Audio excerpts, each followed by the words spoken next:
Bueno, buenas tardes a todos. Buenos días. Vamos a esperar todavía buenos días a nuestros amigos y compañeros de Latinoamérica. Vamos a esperar unos minutos mientras todo el mundo se acaba de conectar. Teníamos varios miles de personas inscritos desde más de 20 países, con lo cual vamos a dar esos 3 minutos de margen para poder ponernos en marcha.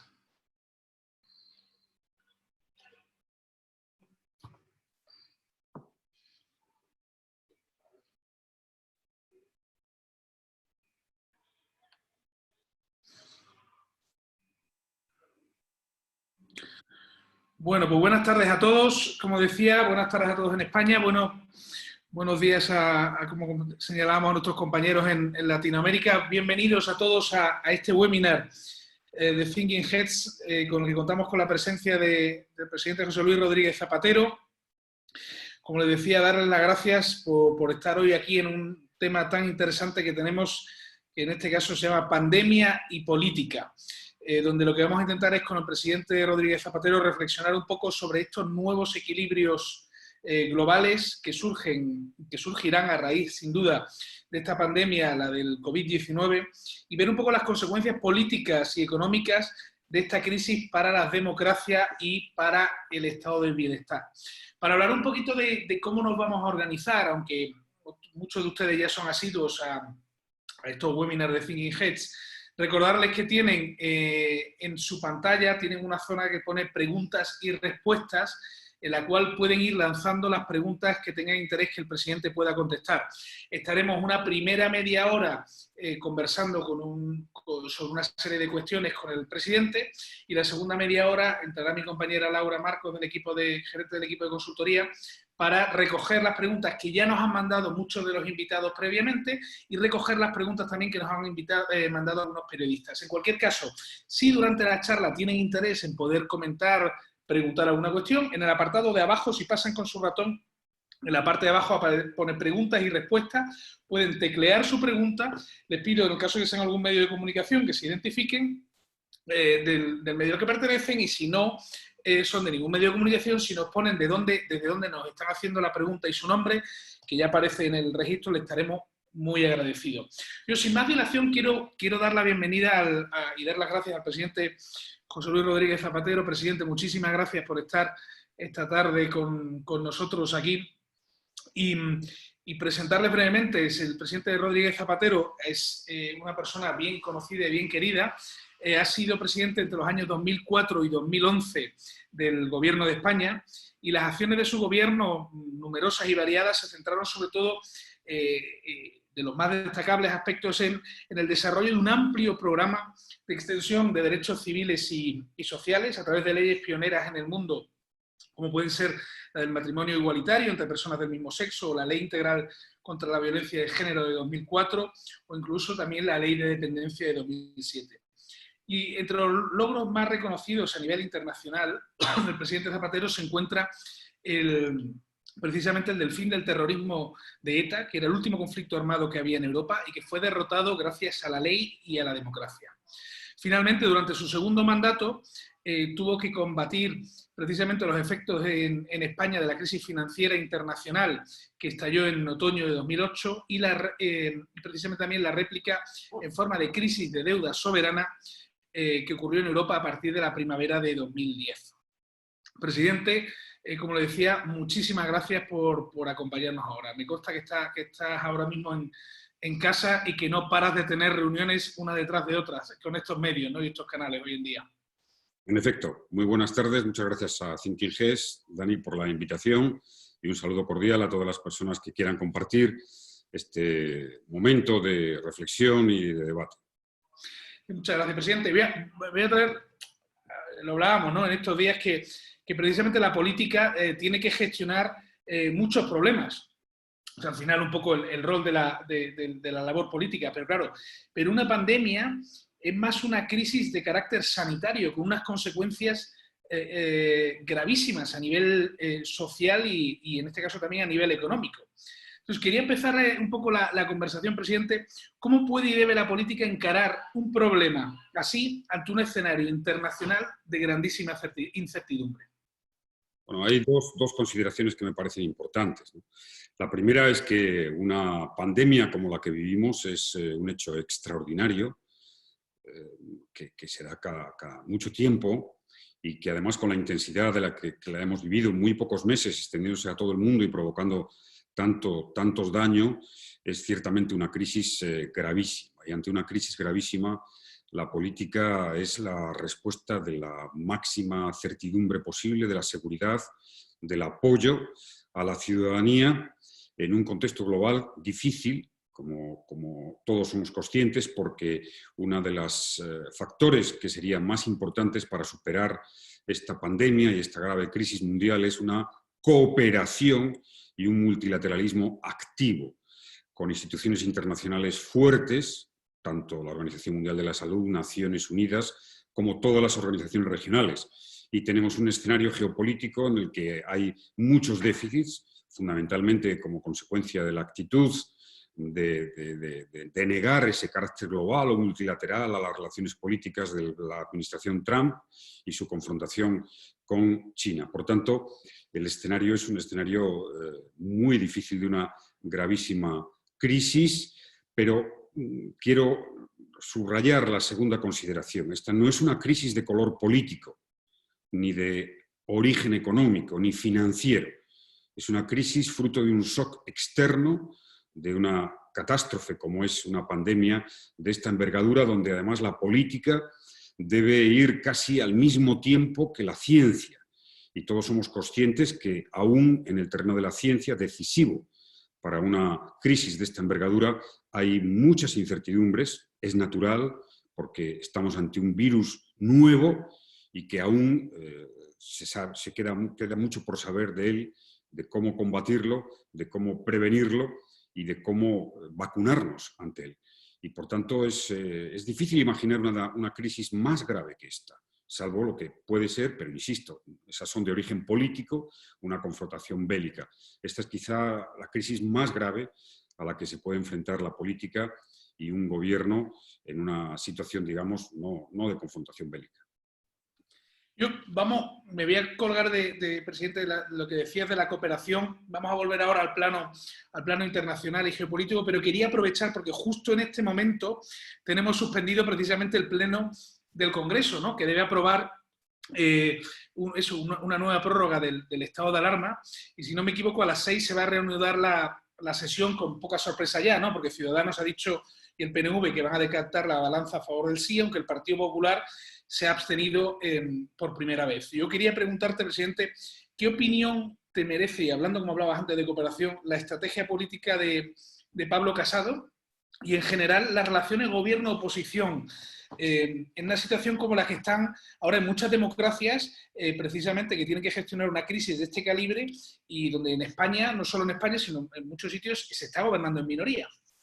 Entonces, te lanzo el guante. En política es tan importante, casi tan importante, el compromiso, la actitud y la responsabilidad del gobierno y de la oposición. Yo he ejercido el liderazgo de la oposición y la presidencia del gobierno y sé que son dos altísimas responsabilidades. En condiciones normales, yo siempre defiendo una oposición útil, una oposición que sea más alternativa que crítica, aunque debe ser crítica. Pero en circunstancias tan extraordinarias, en crisis tan graves, que además como esta no tiene un origen político ni social, la actitud de la oposición ha de ser de pleno compromiso con el destino del país, de pleno compromiso, de intentar por todos los medios ayudar para que cuanto antes se supere esta crisis y todas las consecuencias que va a tener. Esa es mi forma de ver. Recuerdo en mi etapa de la oposición que quizá lo primero que formulé, la primera iniciativa fue ofrecer un pacto al presidente del gobierno en la lucha contra el terrorismo, porque siempre he pensado que no merecía la pena, en absoluto, bajo ningún concepto, que las cosas fueran mal a mi país para que a la oposición le vaya bien. No, creo que la oposición se debe ganar el título de alternativa, el mérito de ser un posible futuro gobierno comprometiéndose con el país, haciéndose cargo de la situación del país y de la sensibilidad de los ciudadanos. Y yo no tengo ninguna duda que la inmensa mayoría de los ciudadanos hoy en España y en la mayoría de los países del mundo tienen un orden claro de sus grandes prioridades, que son la salud, la economía y la política. Y por tanto, pues me gustaría que el Partido Popular apoyara, porque además es absolutamente objetivo, razonable, y los argumentos están del lado de que es muy necesario tener el estado de alarma declarado, porque es el que permite todas las cosas que se han hecho y que se tienen que hacer para combatir, reducir y controlar la crisis de una pandemia. Y es verdad que ahora estamos mejor, es verdad que hay medidas de alivio, pero quiero llamar la atención y quiero hacer un llamamiento a la responsabilidad. La situación está lejos aún de poder decir que hemos controlado la pandemia y, por tanto, cada paso que demos lo tenemos que dar con todas las garantías y con todos los poderes excepcionales, extraordinarios, que el estado de alarma otorga al Estado. En representación del Estado, el Gobierno y todas las administraciones. Y fíjese, es bien significativo que ese estado de alarma que está recogido en una ley orgánica de 1981, una gran ley, junto a los otros estados, digamos, extraordinarios, excepción y sitio, contempla expresamente las epidemias y las crisis sanitarias como el supuesto en el que entra a jugar, debe entrar a jugar el estado de alarma, que, por cierto, puede durar el tiempo que sea necesario para recuperar la normalidad. Y me parece, por tanto, que todos los grupos políticos deberían de apoyarlo de una manera clara, con las enmiendas, con las críticas, con el diálogo, pero es un instrumento imprescindible, no para el Gobierno, para el Estado, para España, para la sociedad. Y por tanto, ahí el rol que debe jugar el primer partido de la oposición, naturalmente de acuerdo a esto. Pero, y ahora le pregunto, en el caso, ¿y cómo cree que está gestionando el presidente Pedro Sánchez y el gobierno de coalición esta crisis sanitaria? ¿Están funcionando las medidas que se están planteando?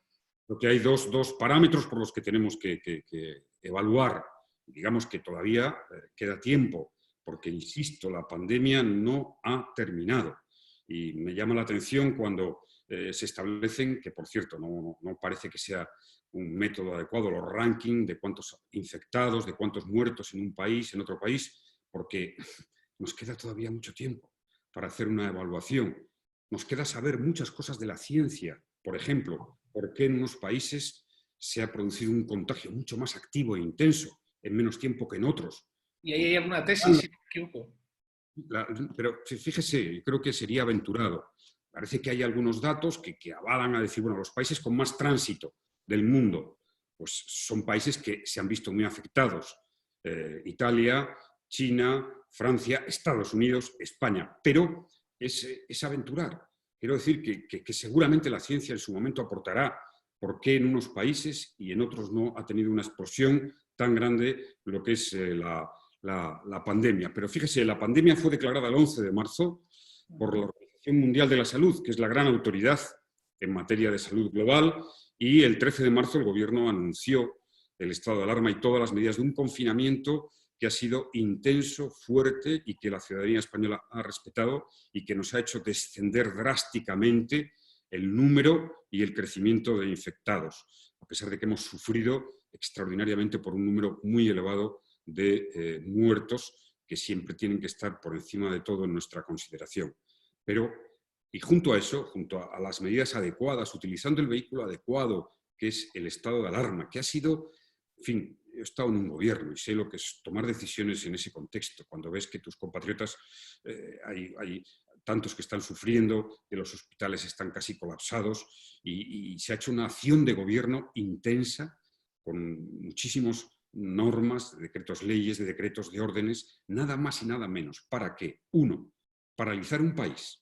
2, garantizar los servicios esenciales. Fíjese que no se ha puesto de manifiesto lo bien que ha funcionado el abastecimiento, lo bien que ha funcionado nuestra cadena agroalimentaria, lo bien que ha funcionado todos los establecimientos que han garantizado el abastecimiento a la población, lo bien que ha funcionado el abastecimiento de infraestructuras básicas, como la electricidad o como las infraestructuras que estamos haciendo uso en este momento de ellas, tecnológicas, que ha habido un consumo extraordinario. Bueno, pues eso todo ha sido una tarea del gobierno combatiendo en ambos frentes y junto a eso nada más y nada menos que el frente económico y social, poniendo el mayor despliegue objetivamente, porque es verdad que claro, la parálisis económica supone unos efectos demoledores, poniendo en marcha un conjunto de ayudas a empresas, un conjunto de ayudas, los ERTES, de garantía de rentas, el cese a los autónomos, cese de actividad a los autónomos, lo que va a ser ahora la renta de inserción básica, por supuesto el incremento de la prestación por desempleo, en fin, un esfuerzo de acción de gobierno extraordinario. Y por tanto, me parece que la ponderación es que se respondió en el momento que básicamente en los tiempos unos países y otros han respondido, digamos que en la parte alta, en la parte más rápida. Y además, debo decir que yo entendería que podría haber unas críticas cuando si hubiéramos tenido un gobierno negacionista, como pasó con Trump en principio, como pasó con Boris Johnson en principio, como pasa con Bolsonaro todavía. Bueno, eso hubiera sido realmente pues muy de una grave responsabilidad porque es negarse a la objetividad de lo que la ciencia venía marcando. Es muy importante subrayar, me parece, que recordemos algo en el origen de porque ha pasado muy poco tiempo, ¿no? Esta pandemia se inicia en China, la contemplamos en el mes de finales de diciembre, enero, de cómo estaba la situación, de cómo China confina, de cómo toma unas medidas impresionantes, de cómo construía hospitales en 10 días y nos parecía un mundo extraño, algo ajeno. Sí, empezó a haber un caso, fíjese que durante 15 días de febrero en España hubo 2 casos y no subían, 2. Y fue a primeros de marzo cuando empieza a subir, pero quiero recordar que en esa semana antes de confinar, por ejemplo, el 4 de marzo estamos en 162 casos, 2 muertos solo.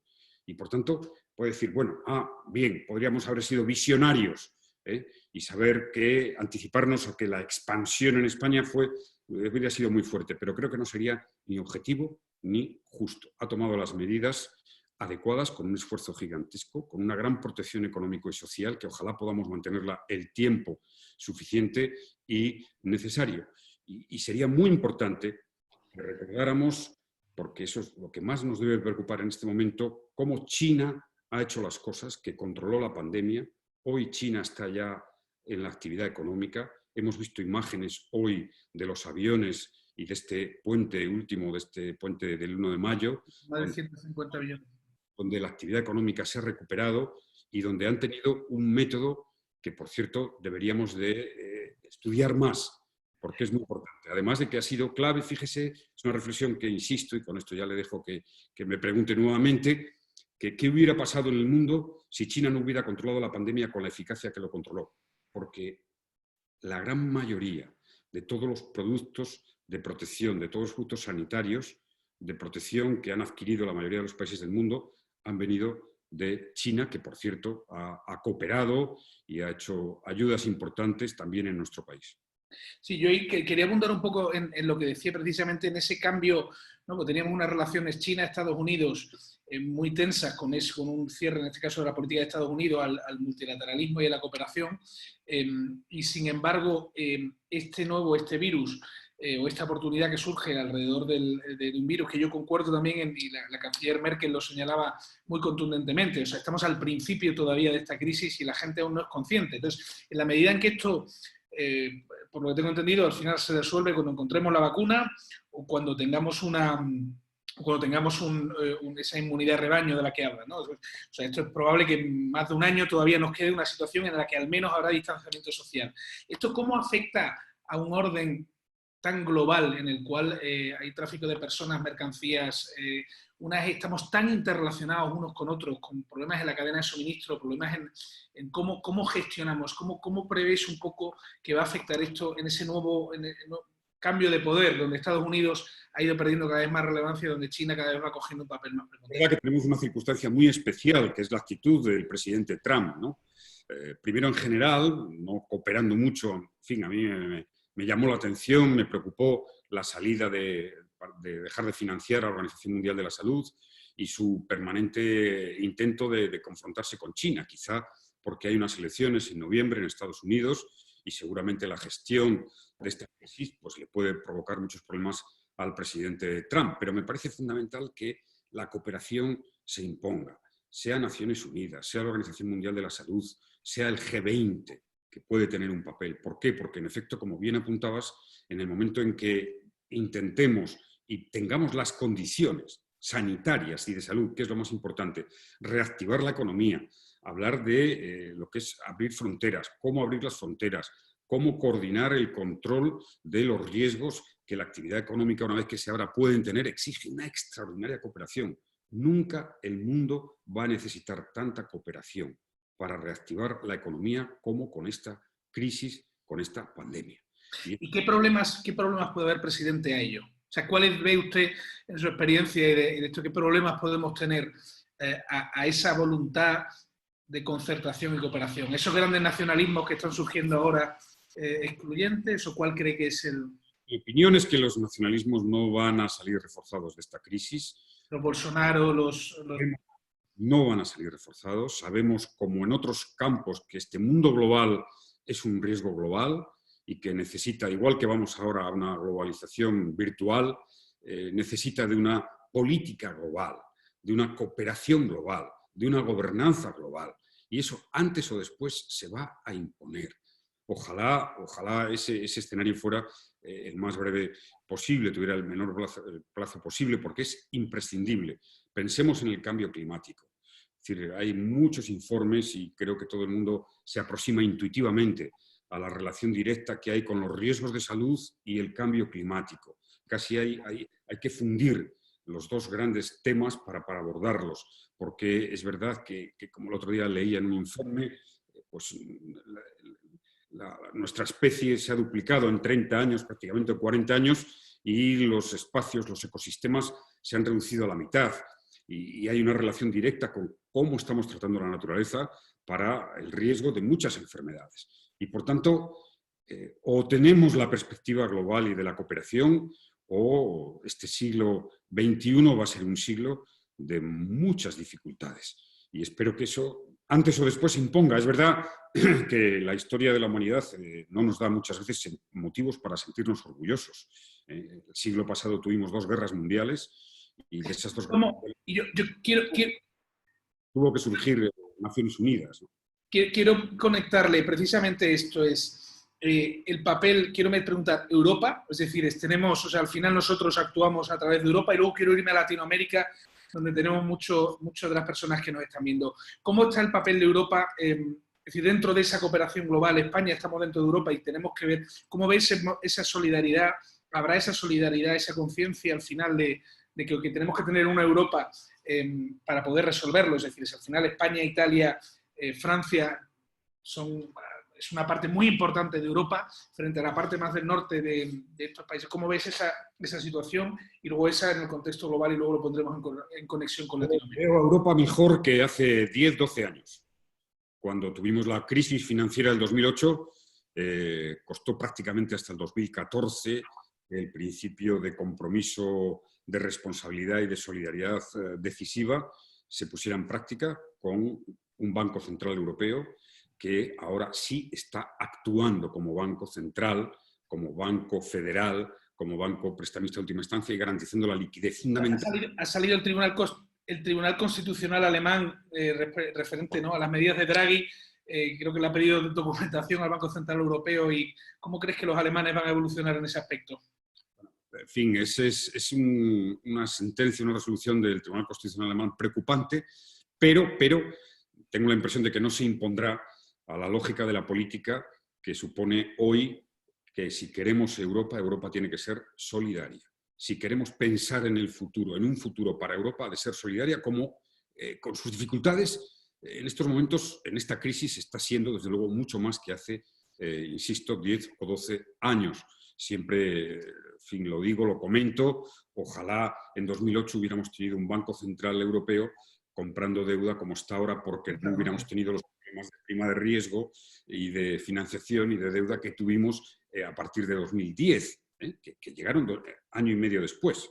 Atención, porque esta crisis tiene mucha profundidad y, por tanto, fundamental. Pensando en Latinoamérica, es decir, Latinoamérica, quizá no va a tener un impacto tan fuerte desde el punto de vista de la crisis de salud como Europa. En fin, los datos, salvo alguna excepción, apuntan en esa dirección. No quiere decir que no se esté sufriendo, y además los sistemas de salud pública pues tienen problemas, pero sin duda alguna desde el punto de vista económico tiene un reto por delante extraordinario. Y aquí hay que hacer un llamamiento muy serio al Fondo Monetario Internacional, al Banco Mundial, a los países que tienen adquirido compromisos con deuda de Latinoamérica, para que tienen que hacer un esfuerzo como nunca por Latinoamérica, como nunca por Latinoamérica. ¿Qué país cree que lo está gestionando mejor lo que está ocurriendo ya en Latinoamérica? Hasta ahora los datos apuntan a que Argentina, en unas circunstancias, porque, en fin, complicadísimas. El presidente que acaba de tomar posesión prácticamente con un país cerca de una crisis de deuda de la magnitud que tiene Argentina y que tiene que afrontar una pandemia, pues ciertamente en fin, es una circunstancia extraordinariamente difícil, y lo está afrontando, yo creo que con una gran inteligencia y además con una gran credibilidad. Pero el Fondo Monetario Internacional tiene que demostrar, el Banco Mundial y las organizaciones regionales que están ayudando, como el Banco Interamericano de Desarrollo y alguna otra, tienen que demostrar un esfuerzo fundamental. Y en la perspectiva de medio plazo, ojalá Latinoamérica recuperara un proceso de integración, porque Europa lo vamos a comprobar y Latinoamérica lo necesita. Es decir, si hoy el continente no hubiera frenado y puesto en cuestión muchos de los procesos de integración, la capacidad de respuesta económica para la salida de la crisis sería mucho más fuerte. Habría posibilidades de una financiación conjunta, habría posibilidades de extender el comercio interior y de dotar lo que necesita Latinoamérica, que son sistemas públicos más sólidos, sistemas fiscales más poderosos, para que las políticas sociales, la exclusión, no deriven hacia circunstancias de pobreza extrema que se habían ido venciendo en las últimas décadas y que ahora tenemos un riesgo evidente. Y, por supuesto, otro tema que es fundamental, que en esta crisis en Latinoamérica debe ser motivo de reflexión, es la formalidad en el empleo. Porque, sin duda alguna, la situación de la informalidad es un riesgo mucho mayor para la exclusión. Y sería muy deseable que la Unión Europea y todo el concierto de cooperación Latinoamérica-Unión Europea se intensificase en estos momentos. Sabemos que las grandes potencias económicas se van a endeudar y sabemos que ese endeudamiento es sostenible en las grandes potencias y los bancos centrales están en su sitio. Pero sabemos que las economías que no tienen esa capacidad necesitan ayuda.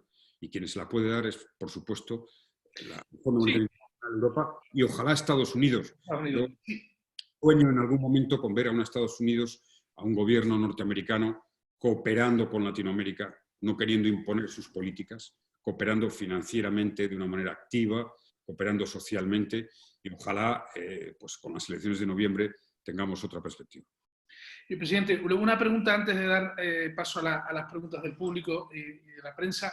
Usted lidió siendo presidente con una crisis sanitaria, ¿no? Que precisamente es la de la pandemia de la gripe A. Y también con el inicio de una durísima crisis económica en el 2008, ¿no? Con esta experiencia, ¿uno cree que hay similitudes con la situación actual? ¿Y qué aprendizaje extrae de esas lecciones que vivió para los políticos de hoy en día? ¿Hay similitudes y qué aprendizajes?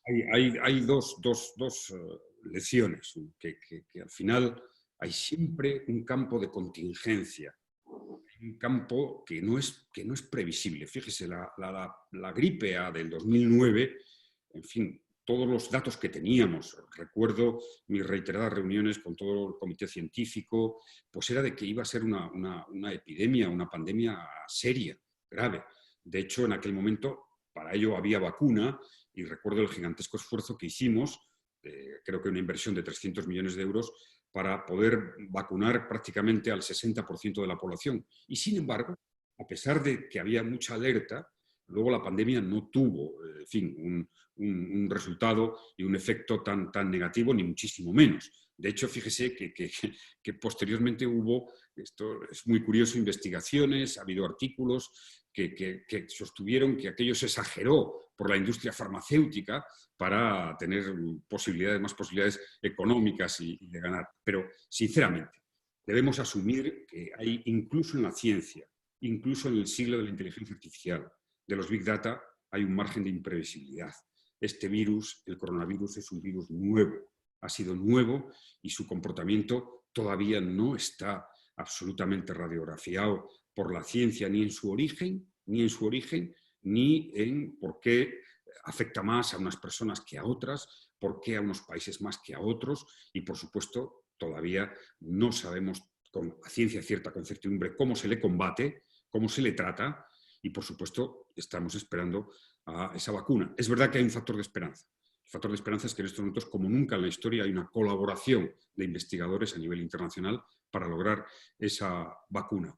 Pero primera lección, que hay un margen de imprevisibilidad evidente.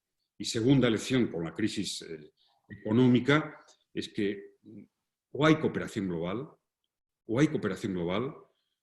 me refiero a la Unión Europea, al G20, al Fondo Monetario Internacional, o las crisis económicas, si caemos en el discurso de que unos son los culpables y otros son los que lo hacen bien, al final son extraordinariamente difíciles de combatir. Muchas gracias, presidente. Quiero abrir el turno de preguntas. Ya tenemos varias, tenemos previas, y yo para ello aprovecho a presentar a Laura Marcos, compañera mía del equipo de consultoría. Gerente, Laura, por favor, que has estado atendiendo un poco las preguntas del público y los medios, te doy paso a ti para que puedas preguntar al presidente. Venga, pues vamos con ello. Gracias, Daniel. Gracias, presidente. Lo primero, este webinar está generando mucho debate. Tenemos preguntas que están formulando tanto medios nacionales como medios internacionales, además del público, de los asistentes a este webinar. Os recordamos muy brevemente que se puede comentar en redes sociales utilizando el hashtag TH1WebinarZP, TH1WebinarZP. Y ya sin más dilación, vamos con ello. Tenemos muchas preguntas de actualidad, presidente. Para empezar, muchas reflexiones de los medios sobre el futuro de la derecha, sobre ese ansiado centro político. Apelabas antes, presidente, a la responsabilidad, a esa oposición útil, ¿no?, más alternativa que crítica.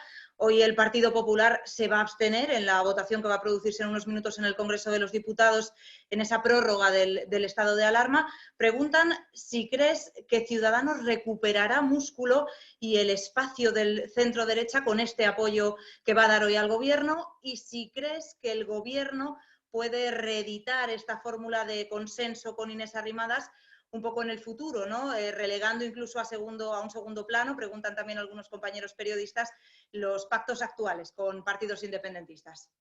Yo diré que el señor Casado es un líder joven, lleva poco tiempo en la oposición y ha tenido ahora una encrucijada, un momento decisivo donde se mide la capacidad de liderazgo y de alternativa.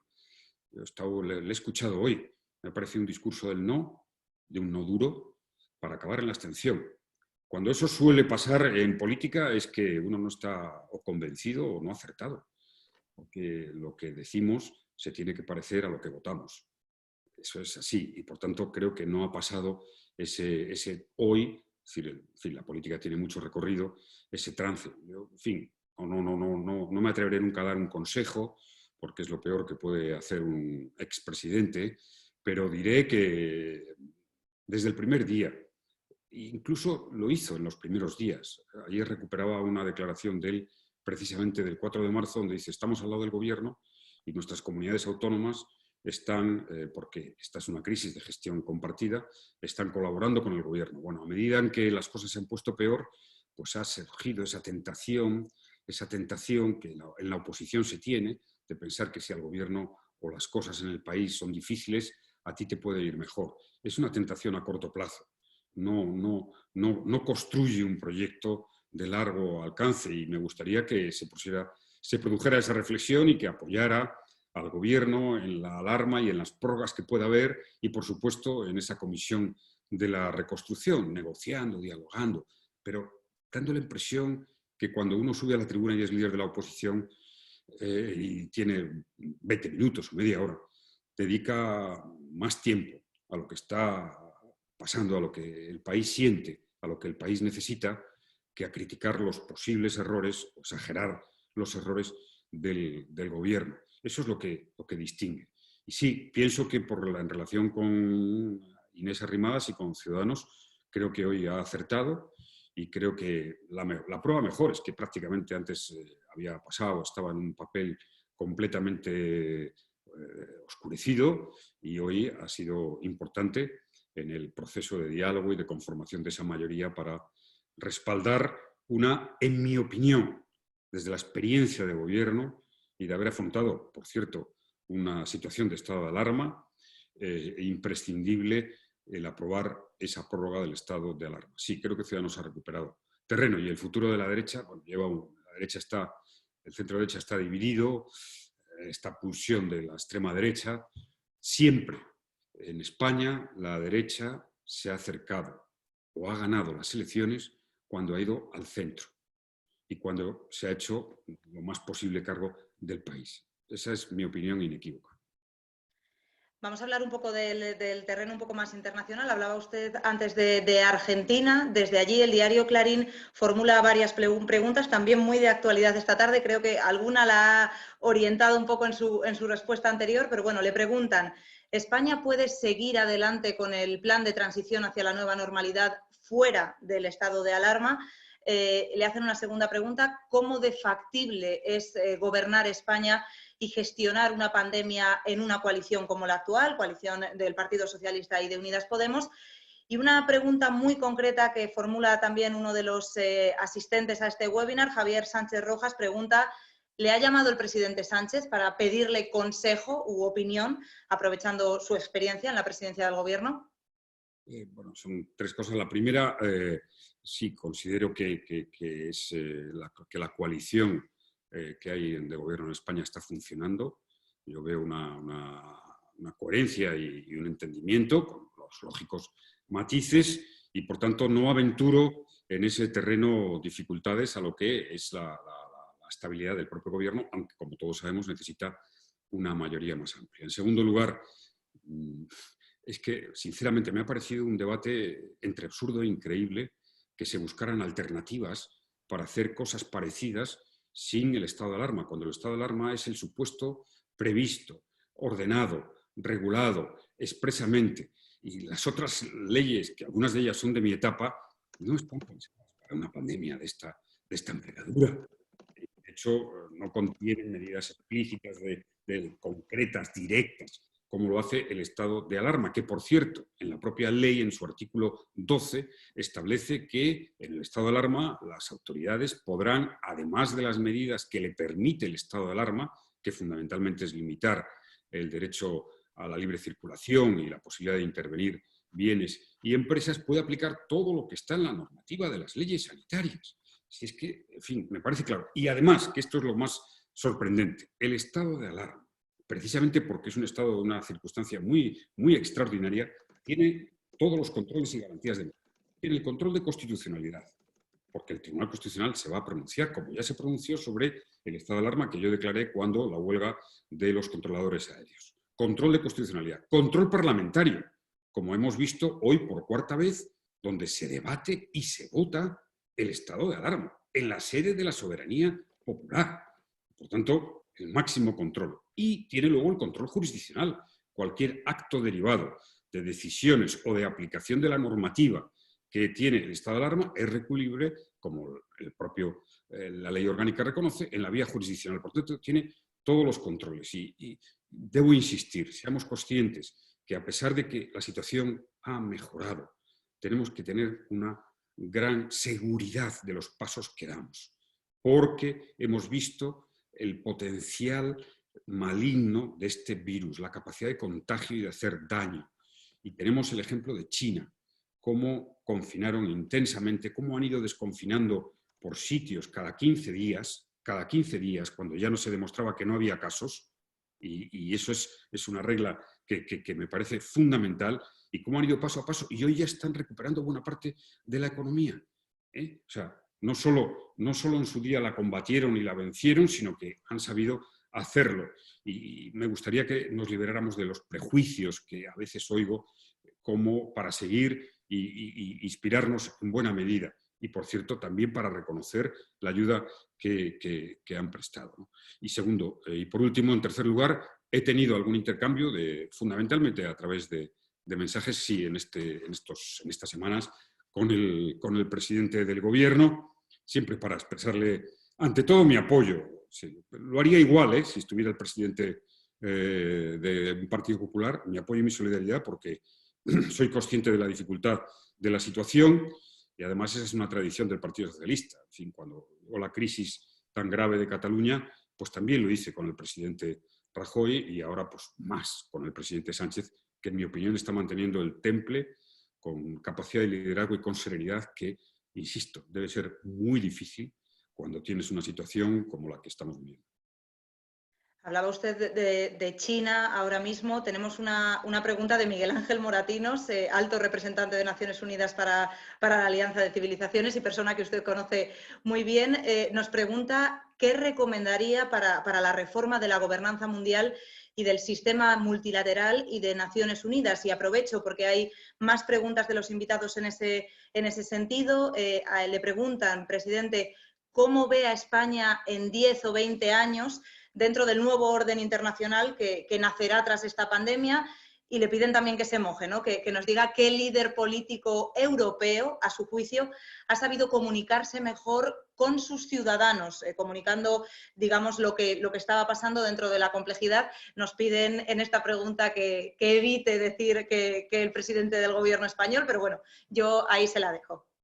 Bueno, evidentemente, si dejamos fuera al presidente del Gobierno de España, pues parece que hay un reconocimiento muy claro hacia Angela Merkel, de cómo ha comunicado y cómo Alemania ha gestionado. Insisto, debemos de ser cautos, porque la pandemia no ha terminado, ella lo dice además, y veremos, en fin, hasta dónde llega esto y cómo cada país ha tenido la capacidad de responder. Y además será un juicio más científico que político, a pesar de que todos ahora, en fin, todos estamos casi inmersos en lo que es conocer el desarrollo de la pandemia y los estragos que produce un virus. Será un juicio más científico de por qué han pasado unas cosas y por qué otros, y llevará un tiempo. Necesitamos paciencia. Sobre el orden internacional. Bueno, es muy preocupante que cuando el orden global es un hecho inevitable que va a seguir avanzando en todos los terrenos, no tengamos la capacidad de construir. Siempre la realidad política va por detrás de la evolución de la tecnología, de los cambios sociales, es verdad, porque cuesta construirla, porque está sometida a debate, pero que construir. Para mí la referencia es Naciones Unidas y el G20. Serán, desde ahí es desde donde tenemos que pivotar para construir en el orden económico-financiero lo que es el G20.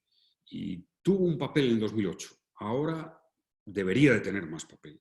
Y claro, el liderazgo de Estados Unidos para todo es fundamental.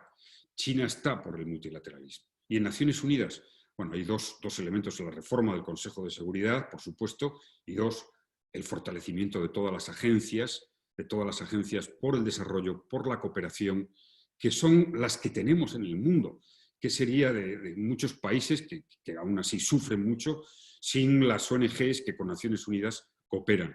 Y, por supuesto, cooperar instituciones o desarrollar y fortalecer instituciones como la Alianza de Civilizaciones, de prevención de la paz, de entendimiento, de diálogo, porque en la medida en que el mundo es más global, necesitamos más diálogo global, más respeto, más conocimiento, y instituciones como Naciones Unidas son absolutamente decisivas. Es la gran institución que conformamos hace ya unas cuantas décadas y que tenemos ahora que fortalecerla.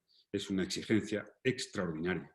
Y ahora que China ha vuelto como gran país, como gran potencia en el mundo, pues el diálogo entre China y Estados Unidos, el diálogo de Estados Unidos y China en Naciones Unidas y en las instituciones multilaterales es esencial. Y esto es mi preocupación mayor en este momento, que ese diálogo pues, no se produzca y que veamos al presidente Trump hablando del virus chino.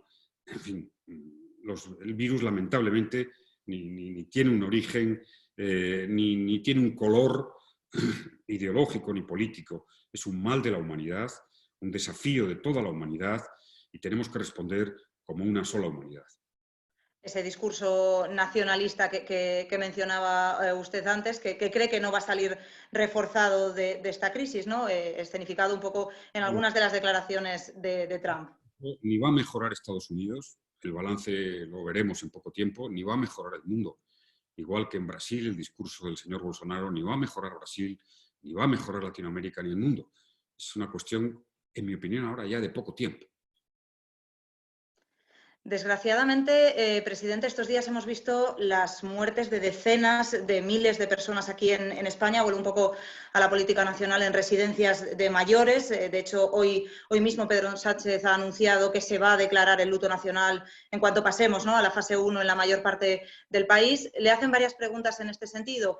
¿Qué herramientas habría que activar para blindar y reconstruir, si fuese necesario, el estado del bienestar tras esta pandemia? Quiero recordar en este sentido que usted promulgó, digamos, el cuarto pilar del estado del bienestar con aquella ley de dependencia, y también cree usted la unidad militar de emergencias que se ha demostrado tremendamente útil durante esta crisis. Le formulo también, ¿está usted de acuerdo en que, como dijo Pedro Sánchez la semana pasada, es necesaria una reforma constitucional para blindar la sanidad pública como derecho fundamental? No es verdad que en una crisis de esta naturaleza, cuando hay tantas víctimas mortales, lo primero es que hay que expresar el dolor y que todo el país, y por supuesto en primer lugar el gobierno y las instituciones, tienen que trasladar y actuar con toda la solidaridad. Las residencias ha sido no solo en España, lo ha sido en Estados Unidos, en Francia, en Inglaterra, incluso en países nórdicos, los sitios más afectados. Y ciertamente pues, hay que hacer una revisión a fondo ante lo que supone un riesgo de una pandemia para las residencias, y seguramente tendremos que extender las prevenciones, medicalizar más las residencias, establecer más doctores. No todas. Hay residencias, en fin, tengo conocimiento de algunas que tomaron medidas muy preventivamente y no han tenido contagios. Pero bueno, habrá que establecer protocolos muy rígidos como lección fundamental. Por supuesto, si algo ha demostrado esta crisis es que los países necesitan un estado del bienestar, un estado social, un estado que ayude, que acompañe, que lo público es insustituible para las necesidades sociales de las personas que sufren y también para la economía y las empresas, que en estos momentos solo pueden financiarse pidiendo avales, pidiendo créditos que avala el Estado. Y por tanto, no dañemos lo público, que a veces se confunde con la política y se intenta dañar las dos cosas.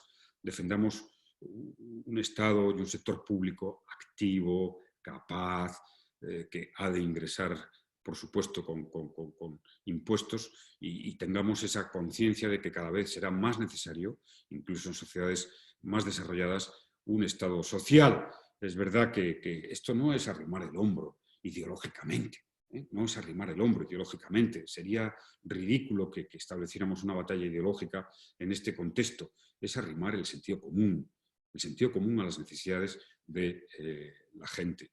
Y por tanto, me parece fundamental la defensa del estado del bienestar y del estado social.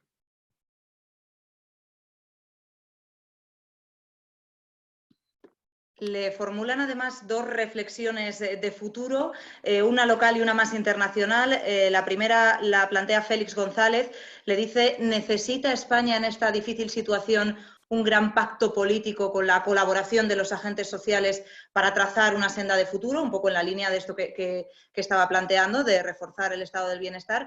Y también hay mucho interés, muchísimas preguntas sobre el futuro de la relación España-China. Le plantean cómo cree que ha respondido ese país ante esta crisis, hay reflexiones sobre si lo ha hecho con velocidad, con cierta opacidad, e incluso se formula la cuestión de si es necesario pedir responsabilidades al régimen de China. Le preguntan si cabe tomar algún tipo de acción legal, incluso en forma de sanciones sanitarias o comerciales contra China.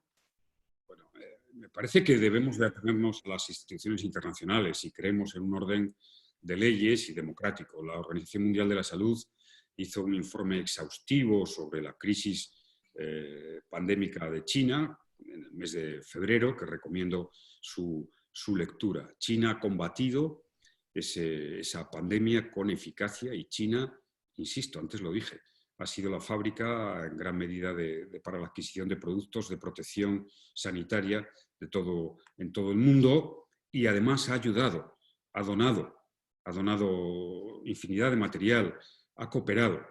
Debo decir que además en mi experiencia, en fin, cuando tuve la crisis financiera, China acudió muchas veces a financiar a las subastas del Tesoro para financiar mi país y nunca me pidieron nada a cambio. Es decir, yo la cooperación que he tenido con China ha sido una cooperación leal, sincera y franca. Y me parece que para España y para Europa la relación con China es estratégica y fundamental. No solo porque va a ser, o es ya, o está a punto, son una de las dos grandes potencias del mundo que ha hecho una transformación en las últimas décadas espectacular, sino porque además apuesta por un orden multilateral y de cooperación. Y el perfil de la política exterior de España ha de ser multilateralismo, cooperación, diálogo con todas las culturas y en esa posición de solución pacífica de los conflictos, de cooperación al desarrollo, de mirar activamente, no para imponer, sino para cooperar a Latinoamérica y a África, es donde está el papel de España, es donde está la fuerza de España, sin duda alguna. Nosotros, ni por carácter de pueblo, ni por carácter de país, ni por tamaño de país, podemos aspirar a ser una potencia que sería peor de otra naturaleza. Y estoy convencido que las potencias en cooperación, en solución pacífica de los conflictos y en solidaridad van a tener un gran liderazgo en el mundo. Ese es el papel que veo a España. Y en eso la relación con China, que insisto, ha tenido siempre una actitud positiva hacia España, me parece fundamental. Es decir, hay una cosa que da la madurez, la experiencia, y es la superación de prejuicios. Y hay tantos prejuicios, no solo ahora, podría haber sido con India, por ejemplo, ¿no? Pero hay tantos prejuicios sobre lo que no se conoce, y lo que no se ha vivido, y lo que no se practica. Y algunos pues intentan, en este caso, hacer un debate ideológico ante una crisis que es una crisis mundial, intentan evaluar regímenes políticos con eso, como si fueran jueces, y sin embargo, pues yo creo que más, antes de juzgar, cooperar. Es decir, hay una cosa que se aprende a lo largo del tiempo y de la historia, y es que es bueno juzgar poco y presumir también es muy acertado no presumir excesivamente. Más bien cooperar, escuchar, aprender y ofrecer. Respuestas globales a desafíos globales en todo caso, y efectivamente la cooperación como una pata que fue importante mientras usted estaba en la presidencia del gobierno y que cree también que es la salida. Antes citaste la UME y fíjese, cuento la experiencia muy brevemente. Es decir, yo tuve alguna gran catástrofe, como algún incendio muy grave, donde vi que el Estado no tenía una herramienta poderosa y encargué al ejército que conformara una unidad militar de emergencias con todas las capacidades, con los mejores. Ello se consideró en su momento por muchos, ¿no? Sí, por eso me parece incluso de la oposición de ahora, ¿no? que era, en fin, una cosa, una alegría, una frivolidad para dar gusto al gobierno. Ahora son los que más aplauden y más piden a la unidad militar de emergencias. Y no puede usted imaginar la satisfacción que tengo de que eso sea así, porque era un proyecto de país. Podemos hacer proyectos de país juntos, derecha, izquierda, todas las fuerzas políticas. Eso es lo que cuenta, eso es lo que queda, eso es lo que vale. Instituciones y proyectos de país. Bueno, hay gente que plantea ya incluso el futuro de superado ya el drama sanitario. Dicen, mi preocupación ahora se centra en lo económico, ¿no? y en lo social. Hablan mucho, José María Méndez es quien formula esta pregunta, se habla mucho de los procesos de reindustrialización, ¿no? De si España debe plantearse ante la ausencia, la falta de mascarillas que hemos visto, la dificultad para conseguir EPIs o otro tipo de material sanitario, si esto nos obliga a replantear la deslocalización de ciertas industrias y cómo colocarnos allí. Y también le preguntan, decía usted antes, que quitando una guerra, esta es la peor crisis económica ante la que un país, o incluso en este caso como desafío mundial, nos podemos encontrar. Le formulan también, Carlos Félix Carrascosa le pregunta, ¿cree usted que esta crisis sanitaria y a la vez económica se va a estancar durante años en España y que será difícil volver a los niveles económicos que teníamos antes de que pasara esto, es decir, esta recuperación y ya estabilización económica en la que estábamos inmersos durante los últimos años? Lecciones que debemos aprender, como se tienen que aprender siempre. Yo creo que es fundamental, ojalá tengamos recuperación de industria en el sector del material sanitario, pero en todo caso lo ha formulado el presidente del Gobierno, una cosa de las que comenté con él además, una reserva estratégica de material sanitario. Evidente, eso es algo que tenemos ya que aprender ante una circunstancia excepcional. No pensaban los países occidentales, digámoslo así, europeos, que se podía plantear una necesidad de material sanitario de esta envergadura. Reserva estratégica. 2, por ejemplo, otra lección que tenemos que aprender, hay que hacer una unidad, debemos hacer una unidad sanitaria de emergencias. Configurar una unidad sanitaria de emergencias que pueda actuar, que pueda movilizarse en un momento dado con un grupo o con un cuerpo especializado ante una emergencia, sobre todo como hemos visto en estos momentos, de intensivistas, en fin. Creo que es una lección que tenemos que aprender, como aprendimos la lección de la UME, que se aprende muchas veces en esa experiencia, como yo he contado. Sobre la crisis económica. La crisis económica la vamos a superar en función del tiempo que ganemos a la pandemia, es decir, del tiempo que logremos controlar la pandemia. Y para controlar la pandemia hay que ser rigurosos, no bajar la guardia, tener un sistema claro de vigilancia, que el confinamiento, si tiene que durar una semana o 2 semanas más, aunque vayamos sabiendo que dure, sobre todo en las zonas, en las ciudades, en las regiones, que sigue habiendo prevalencia de casos. No, porque en la medida en que no controlemos lo que es la pandemia, habrá mucha más dificultad. Como esta no es una crisis que tenga origen económico ni financiero, como hemos, digamos, inducido un parón económico, si logramos por razones de salud recuperarla, lo lógico es que no tengamos una crisis de años, que no tengamos una crisis tan profunda como la que fue en 2008. Hombre, para eso, pensando en España, es fundamental la Unión Europea, que el Banco Central siga siendo el Banco Central y que tengamos programas para los que nos podamos acoger, porque va a haber que mantener durante algunos meses un gasto extraordinario del Estado, como ya estamos viendo las cifras. ¿Para qué? Para mantener las rentas, para la renta de inserción, para el desempleo y para ayudar a los sectores económicos que tenemos que recuperar. Bueno, ahí están las previsiones económicas que siempre hay que cogerlas con mucho cuidado. Con relativo cuidado. Mucho cuidado. ¿Y por qué es importante para eso que haya acuerdos? Por 2 razones. Primero, porque cuando un plan de recuperación, que es donde yo veo un acuerdo claro de todas las fuerzas políticas, tiene el gran consenso de las fuerzas políticas sociales, empresariales, sindicales, es un gran efecto movilizador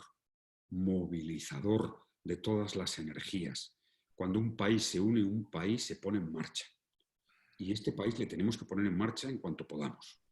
Y un país en marcha es un país que recuperará su desarrollo económico cuanto antes. E insisto, esta es la ocasión donde menos razones políticas hay para no unirse y poner el país en marcha cuanto antes. Porque la crisis, la pandemia, no tiene un origen político, ni económico, ni social. Le hubiera podido pasar a cualquier gobierno y no tiene esa etiología. Y por tanto nos obliga mucho más a unirnos. Y sobre todo, pues también a saber que el valor supremo de la salud es algo que compartimos y que no hay un solo español ni un solo político, por supuesto, que no quiera que esto se acabe cuanto antes. Eso será fundamental para movilizar y será fundamental también para que los ciudadanos tengan seguridad. Yo hoy lo que más me preocupaba de oír a Casado era, bueno, los votantes del Partido Popular, que quieren como yo, que lógicamente controlemos la pandemia y que la economía se recupere, estarán pensando que ahora ya se puede desconfinar fácilmente, porque su líder no quiere votar el estado de alerta que nos ha llevado al confinamiento. Y habrá una confusión. Pues hay ciertos objetivos. Confinar es lo que ha hecho que estemos más cerca de controlar la pandemia. Es inequívoco. Es lo único de las certidumbres que podemos tener en esta crisis, es que el aislamiento, el no contacto, es la única manera de parar la expansión de la epidemia. Y por tanto, hasta el final, sabiendo, como hemos visto en otros países, que los rebrotes son posibles y relativamente fáciles. Y por tanto tenemos que poner todo el esfuerzo, y mucho más cuando además las comunidades autónomas que tienen una gran parte de responsabilidad en esto son de todos los colores políticos. ¿O es que acaso yo me preguntaba, escuchando esta mañana cuando se había la crítica, hay comunidades autónomas que están sobrepasando esta pandemia pues con condiciones mucho mejor? Pues Canarias, Asturias, la Comunidad Valenciana, Andalucía, son de diferentes colores políticos y hay algunas que ha sido muy grave la situación, como Madrid o como Cataluña. Entonces, vamos a ver, ¿dónde han ido bien las cosas es responsabilidad de esas comunidades autónomas o del gobierno? ¿Y dónde han ido mal es de las comunidades autónomas o del gobierno? Se da cuenta que es que cuando uno razona desde la sensatez, pues está invocando algo que es evidente, que necesitamos trabajar juntos, necesitamos acuerdos y salir unidos de esta grave crisis. Es verdad que mencionaba Pablo Casado, también ha sido duro con el presidente Rufián en el día de hoy. Estoy mirando de reojo la televisión, todavía no se ha retomado esa sesión para votar. Estoy bastante de acuerdo con Rufián, hoy menos. ¿Está de acuerdo con lo que ha dicho? Hoy no, hoy menos que otras veces, obviamente. Y además, fíjese, mi apreciación personal es que se le notaba. No es razonable. No es razonable discutir, porque esto no tiene nada que ver con una decisión de centralismo o no centralismo. Esto tiene que ver con que los poderes que hay que ejercitar y que hay que desarrollar, poderes no normales, sino mucho más importantes, mucho más poderosos, los tiene que hacer el gobierno cuando se trata de una pandemia en todo el país y cuando además está amparado solo el gobierno de España por el decreto de alarma para restringir derechos y libertades, para limitarlos. Que, por cierto, aquí también hay una deriva del discurso que me preocupa, ¿no? Es decir, que en fin, esto no es suspender ningún derecho fundamental, ninguna libertad. Esto es marcar unas normas para que no haya muertos, para que no haya más contagios, para que se pueda defender el derecho a la salud y el derecho a la vida, que son derechos máximos en la escala de los derechos fundamentales. Por tanto, cuando una sociedad se da normas a sí misma, razonables, no para limitar la libertad de expresión, que por supuesto lo estamos ejerciendo, ni simplemente para evitar contagios, infectados y muertes, no está habiendo ningún ataque a los derechos fundamentales. Por favor, eso es como cuando establecemos normas de cómo hay que circular en la carretera, ¿no? Claro, pues evidente, hay que ir a unas normas que dicen, y algunos dicen, no, es que eso, mi libertad es hacer lo que quiera, siempre que los derechos de los demás no se puedan ver perjudicados. Y en este caso, el perjuicio es el mayor que uno puede imaginar, es la vida. Y por tanto, esa especie de música liberal, ¿no?, sobre el tema de los derechos me parece realmente insostenible desde el punto de vista intelectual y desde el punto, en este caso, más que ningún otro, y desde el punto de vista de lo que es de cómo debe funcionar la sociedad. Pues me quedo con eso, presidente, con que ha visto un poco sobreactuado o una sobrereacción del portavoz de Esquerra Republicana en la sesión de hoy. Yo le quiero agradecer la velocidad para responder a preguntas. Hemos respondido a muchísimas, han quedado muchas otras. Pedimos disculpas porque efectivamente se están formulando muchas todavía y hemos recogido también de los medios anteriormente. Así que nada, le agradezco su sinceridad y su honestidad y Daniel, cuando quieras.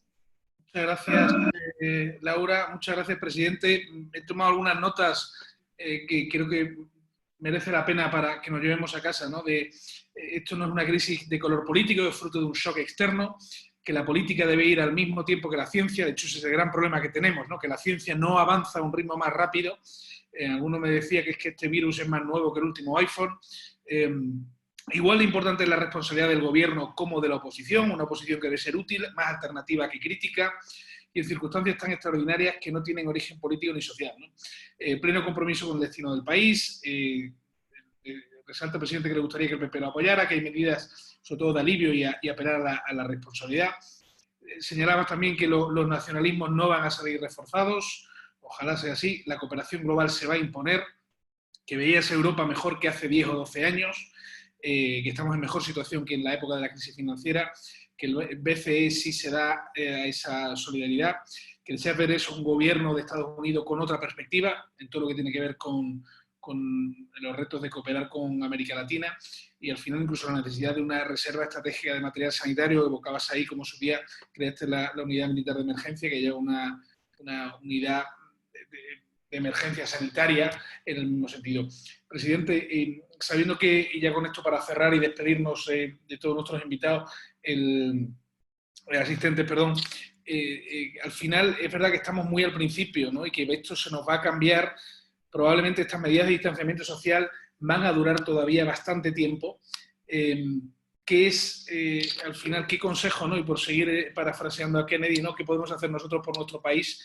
Y no solo nuestro país, porque además lo he señalado, ¿no? Que cuando todos nos ponemos a trabajar a una, lograremos salir con más fuerza. Sabiendo que esto va a durar probablemente el distanciamiento social, no necesariamente el confinamiento, año y medio o un año incluso, ¿no? Hasta que se vuelvan a recobrar todos los viajes internacionales y todo. ¿Algún último consejo, alguna última recomendación o alguna visión que nos quieras dejar antes de cerrar la jornada? En la medida en que cada uno de nosotros seamos más responsables y conscientes de que hay que tomarse todas las recomendaciones y todas las normas absolutamente en serio por la salud y el destino de nuestras familias, de nuestros amigos y de nosotros mismos, volveremos a ver, y cuanto más exigentes seamos con nosotros mismos, volveremos a ver antes los aviones, las playas llenas. Las volveremos a ver, como estamos viendo ahora en China, ya los aviones llenos, eso sí con mascarilla, pero las volveremos a ver en una cierta recuperación de la normalidad, y eso nos dará mucha fuerza, nos dará muchas energías movilizadoras. Creo que es la mejor manera de comprometerse uno con el país y, por supuesto, cada uno de nosotros en nuestra pequeña responsabilidad o más responsabilidad, no hacer de esto una confrontación ni partidaria ni ideológica. Tiempo hay. Ahora vamos a sacar juntos lo que vivimos juntos, que vivimos es pues, la aspiración de vivir con salud y de vivir con dignidad. Que sí, presidente, muchísimas gracias a los que nos habéis estado viendo de los 20 países que os habéis conectado hoy, a las miles de personas que han estado. Agradeceros vuestro tiempo, presidente, agradecerle el suyo y nos vemos pronto la semana que viene con otro webinar, esperemos que igual de interesantes como el de hoy. Presidente, muchísimas gracias. Buenas tardes. Muchas gracias. Cuídense todos y mantengamos dos conceptos esenciales para salir de esto: cooperación y solidaridad. Fantástico. Buenas tardes, buenos días, muchas gracias.